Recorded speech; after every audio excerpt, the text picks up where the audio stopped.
मंडळी, एरवी विद्यार्थ्यांची परीक्षा घेणाऱ्या शिक्षकांना आता स्वतः परीक्षेला बसावं लागणार आहे आणि पास होऊन दाखवावं लागणार आहे, पण त्याला शिक्षक विरोध करतायत। तर आमदार प्रशांत बंब म्हणतायत 70% शिक्षक राज्यातले लाडावलेले आहेत, त्यामुळे सगळीकडे रणकंदन सुरू आहे।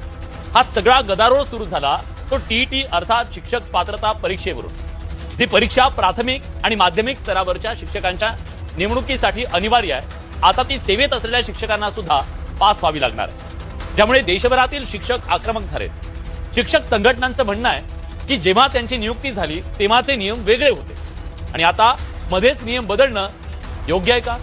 तुम्ही यूपीएससीची परीक्षा घेता, मग परीक्षा पास झाल्यानंतर अधिकाऱ्यांची पुन्हा पुन्हा परीक्षा घेता का? तेच वकील, डॉक्टर आणि इंजिनियर या सगळ्यांबद्दल लागू होत नाही का? मग शिक्षकांनाच वेगळा न्याय का? हा त्यांचा खडा सवाल आहे। 20-22 वर्ष सेवा दिलेल्या शिक्षकांना नवीन सिलेबसची टीईटी द्यायला लावणं हे अनुभवाला अवमानित करणार नाही का? कुठलाही कायदा पूर्वलक्षित प्रभावानं लागू करणं हे कितपत योग्य आहे? या निर्णयामुळे देशभरातील 20 लाखाहून अधिक शिक्षकांच्या नोकरीवर संकट आल्याची भीती व्यक्त होतीये।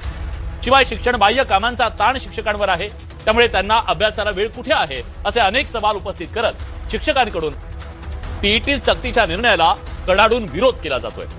पण याला दुसरी बाजू सुद्धा। आज शाळांच्या इमारती चकाचक होत आहेत, पण गुणवत्ता सुधारत नाही, त्याचं काय? शिक्षकांनीही काळानुसार स्वतःला अपडेट का करू नये? गुणवान शिक्षकच गुणवंत विद्यार्थी घडवू शकतात। विद्यार्थ्यांची परीक्षा घेणारे शिक्षक स्वतः परीक्षेला घाबरतायत का, असा सवाल विचारला जातोय। शिवाय परीक्षा नको म्हणून रस्त्यावर उतरलेले शिक्षक आपल्या विद्यार्थ्यांच्या समोर काय आदर्श ठेवतायत? शिवाय लाखानं पगार घेणारे शिक्षक शाळा बंद ठेवून दबावाचं राजकारण करू लागलेत असा आरोप त्यांच्यावर होऊ लागलाय। शिवाय 70% शिक्षक लाडावलेत अशी टीका आमदार प्रशांत बंब यांनी केल्यानं हा वाद अजूनच पेटलाय।